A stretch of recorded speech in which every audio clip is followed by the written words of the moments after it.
My son's a organic irrigator on Arkansas. Grows the Pueblo chili and the garlic, 9 varieties of garlic. Of course, I'd like to see areas of these front range stay in agriculture, but it's up to the people that own the water rights about whether they're going to buy, lease it, sell it, you know. I'm Dan Hobbs. This is Hobbs Family Farm, Avondale, Colorado, Pueblo County. We're about 15 miles east of the city of Pueblo. You know, we're flood irrigators, and we water deeply every 9th and 10th day, and we're teaching these plants to work for a living. It seems to be holding true that some of these seeds are adapting over time and are drought hardy. And if they're not, we're kicking them out of the mix. We're trying to focus on plants that are climate change ready and ready for the harsh conditions that we encounter here in the Southwest.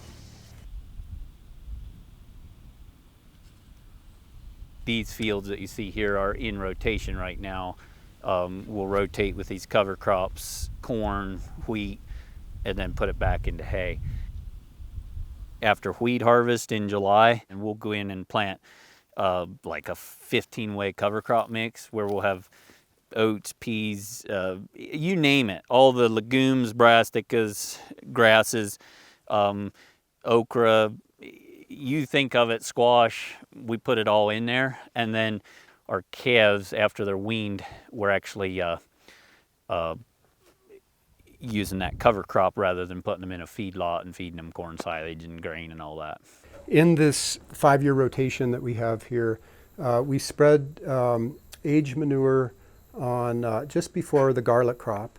And then we have one full 5-acre field that's devoted to a plow down crop, to the Austrian winter peas and a white winter wheat that we've been maintaining. And so between those two things and the constant rotation is the basis of our fertility program.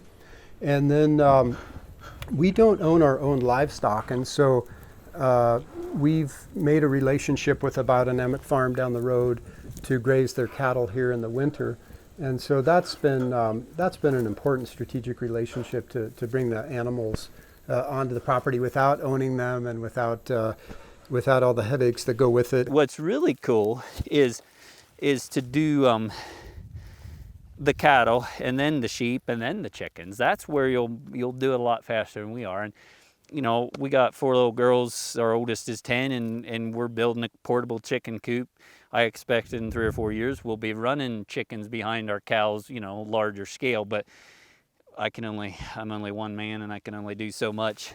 We are excited about all these young farmers that are coming on, and we want to stay in, and we want to mentor some of these people and share the seeds and share what skills and knowledge we can with some of these folks to help give them a leg up. And this also really motivates me on the professional side with the Farmers Union work and the cooperative development work to help strengthen and establish these alternative systems so that people that want to do it can stay into it and get into it.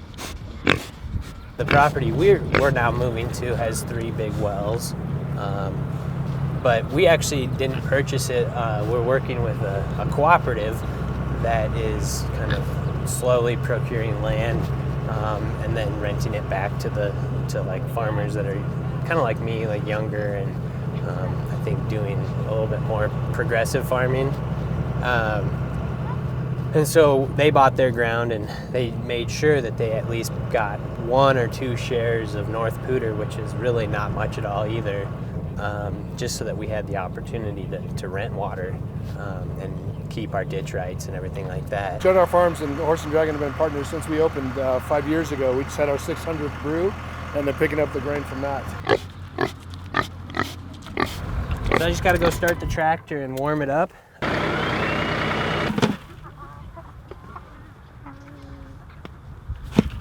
You see it's still steaming.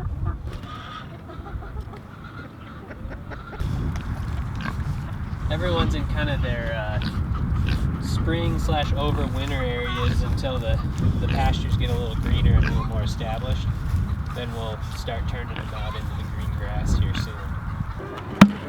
One of the things that interested me when I first got into farming, and still holds my interest, is this notion of the farm organism and individuality, and all of the relationships that happen on the farm. The relationships in the ecology of the agriculture, the soil and the plants and the animals and the insects and the farmer, and just love that role of trying to guide the system, or and always ever trying to improve the systems and the relationships in the farm organism. Basically, what we're trying to do is go out and figure out what we can make live and grow and increase, rather than what we can go out and kill and destroy. And yeah, it's pretty neat.